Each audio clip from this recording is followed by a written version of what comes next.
네, 두 번째 방송 들어가도록 하겠습니다. 네, 첫 번째 방송은 재개발과 재건축의 기본적인 차이점을 말씀해 드렸습니다. 요약을 하자면 재건축보다 재개발이 일반적으로 말 그대로 공공성이 조금은 더 뛰는 민간 사업이지만, 같은 민간 사업이지만 공익지역 사업이고, 이건 대법원 판례에 나와 있죠. 그리고 그 공공적인 성격은 재개발이 더 많다. 그 이유는 조합원들을 당연 조합원으로 하고, 그래서 정비 사업을 더 하고, 그리고 조합의 조건 중에서는 재건축보다는 좀 더 포용적이고 다양한, 예를 들면 지상권자를 인정을 한다던가 그런 부분들을 말씀을 드린 겁니다. 네, 그리고 우리가 투자를 할 때는 가장 어려운 거는 이런 형식의 이른바 딱지 투자, 아니면 특별 분양 자격 투자, 그런 걸 볼 때는 가장 어려운 것은 신도시 택지지구 내의 딱지죠. 뭐 어민 등 보상 딱지나 근린생활 용지나 대책 용지나, 네, 그런 것들을 딱지를 할 때는 전매 제한도 있고요. 법률 적용으로 정해져 있습니다. 네, 그리고 소위 말해서 물딱지들이 상당히 많습니다. 그에 비해서 재건축 같은 경우에서는 많이 없죠. 아주 아파트 같은 거 심플하게 접근하고, 이게 분양권이 주어지는지 특별 분양권이 주어지는지 확인하기 아주 쉽습니다. 물론 지금 현재 파리 대책으로 투기가열지구로 묶였기 때문에 조합 설립 이후에 있는, 네, 그런 아파트들은, 네, 거래 절벽이 일어날 수밖에 없겠죠. 투자 물건이 쑥 빠지게 될 겁니다. 자, 재개발은 살펴볼까요? 네, 재개발 같은 경우에서는 우리가 이게 투기가열지구가 노무현 정권 때 만들어진 거거든요. 네.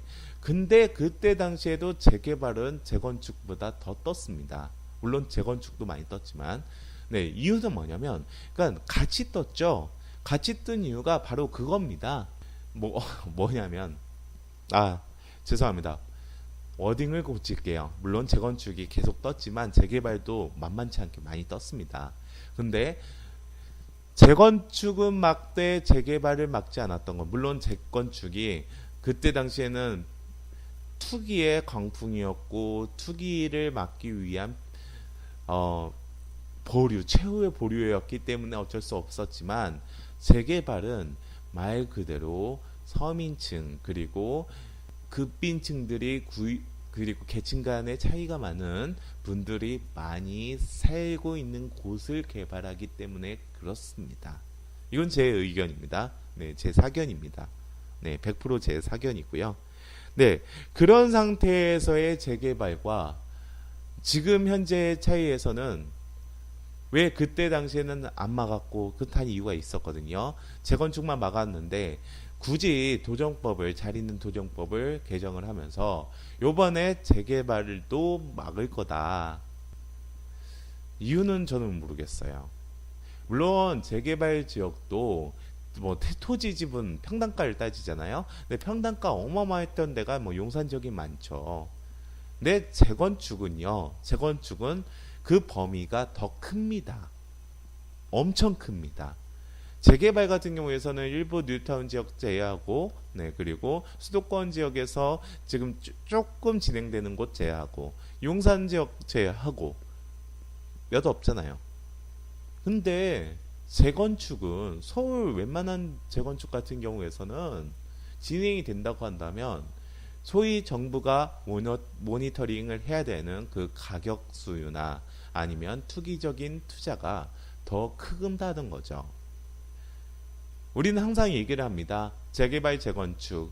우리가 소유권 자본주의가 항상 많이 잘 돼 있는 대한민국에서도 이 도심권을 개발을 할 경우에서는 수용이라는 행정력을 동원을 해도, 네, 소위 말해서 공시지가에 2명의 감정평가사를 선임해서, 그래서 물론 각각 선임을 하는 거죠. 거기서 평균 산수액을 해가지고 그 금액으로 해서 수용을 한다고 하더라도, 서울 지역에 40만 평을 조성하는 거와 동탄 신도시 1000만 평, 네, 그거 두 개 조성하는 거하고 가격이 비슷할 겁니다. 그러면 정부 입장에서는 도심권은 그렇게 해서 수용이라는 행정력을 쌓아서 못하는 겁니다. 만약에 그게 진짜 서울처럼 아니 그 북한처럼 주민들을 저쪽으로 소개시키고 소개라는 거는 이전을 시키는 거죠. 여기 개발을 시키겠다. 그게 쉬웠다면 말 그대로 소유권 민주주의나 소유권 자본주의가 없다면은 오히려 지금 대한민국의 부에서 좀 더 깨끗하고 그리고 좀 더 깔끔한 도시계획이 가능하겠죠. 근데 여러분도 아시잖아요. 그게 현실적으로는 힘들다는 겁니다.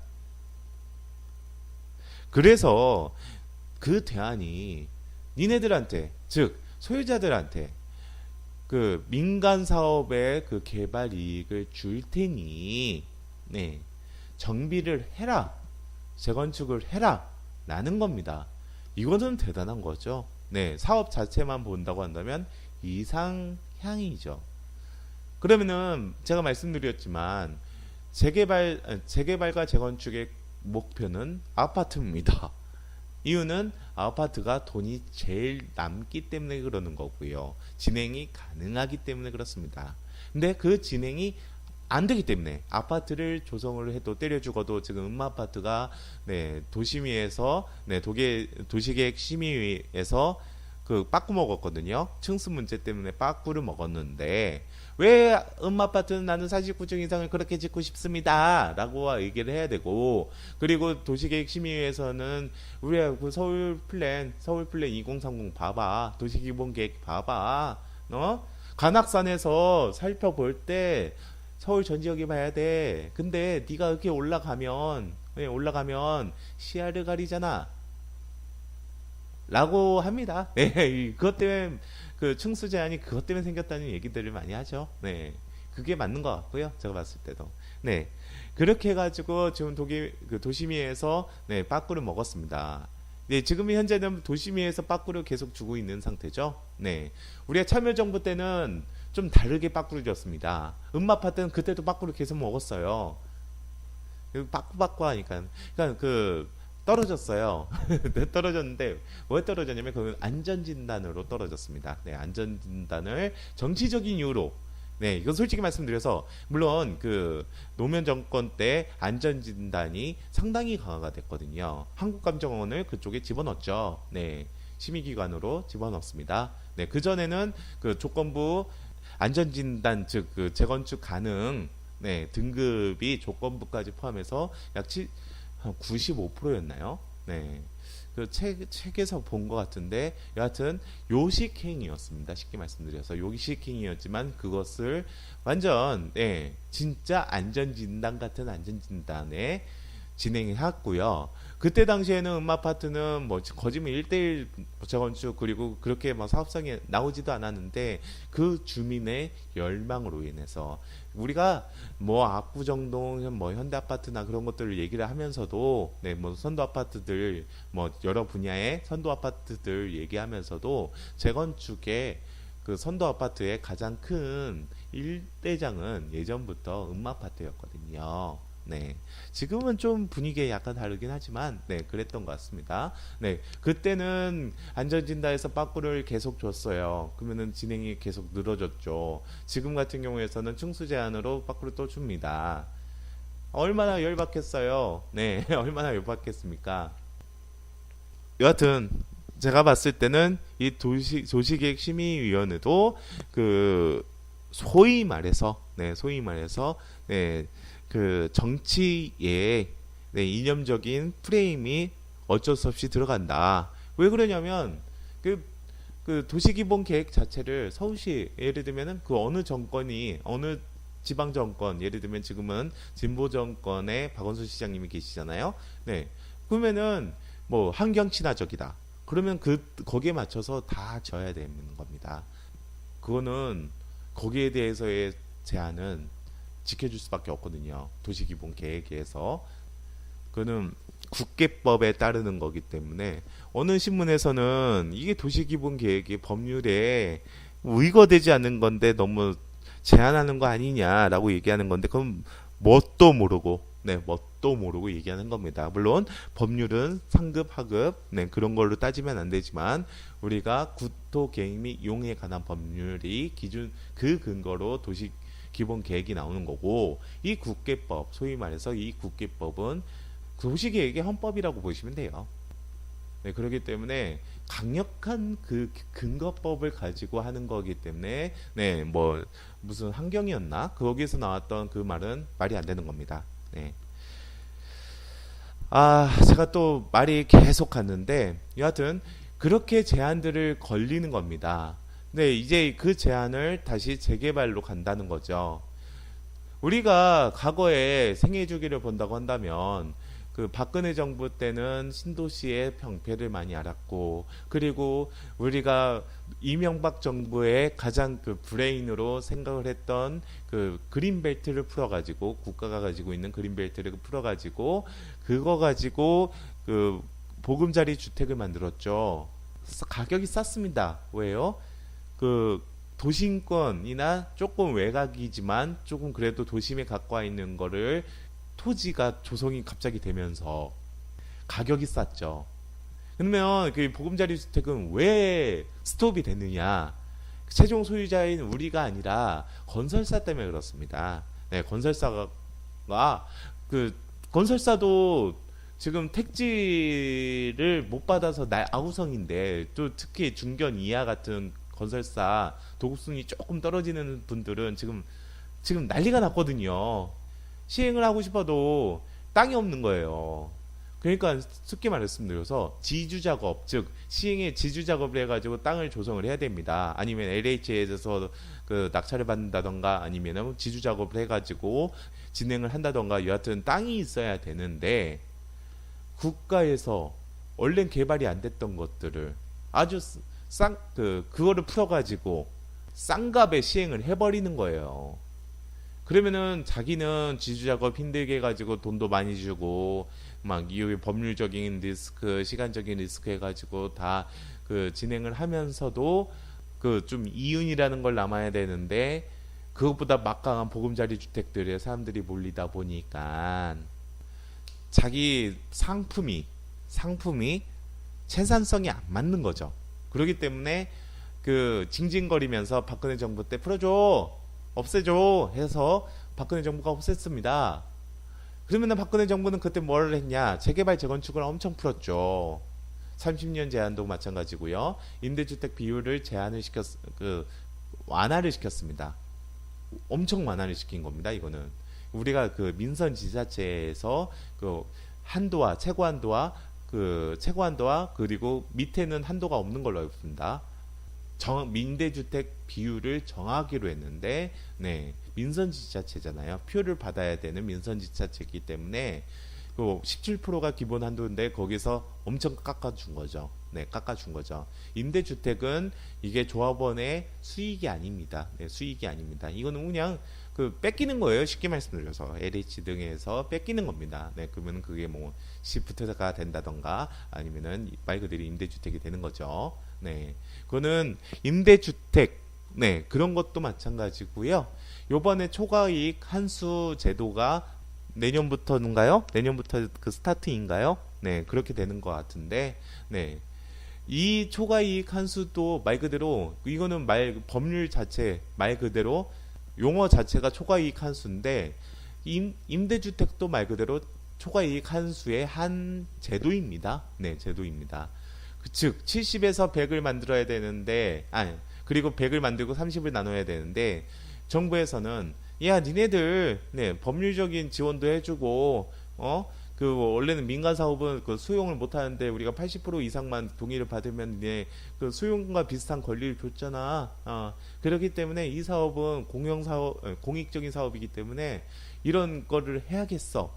라고 한 거죠. 그래서 임대주택이라는 게 생기고 또 이렇게 니네 평형 좀 조절 좀 해라. 그래서 평형 비율도 생기고 그리고 마지막으로 이 초과이익 환수제라는 강력한 폭탄이 생기는 거죠.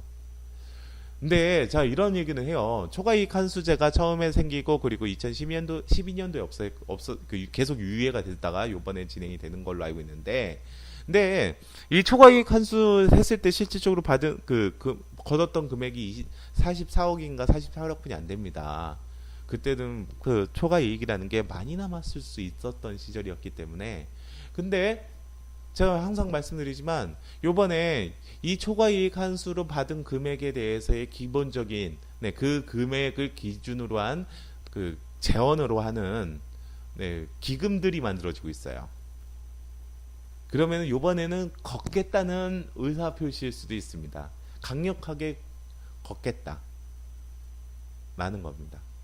뭐 그리고 저기 그 우리가 일반적으로 뭐 그 신탁으로 진행이 되는 것들, 그리고 뭐 공동 사업으로 이번엔 초과이익 한수를 없애기 위해서 그 좀 그 일반적으로 조금 뭐라고 해야 되나요? 좀 기간을 단축시키기 위해서 공동 사업도 진행을 하거든요.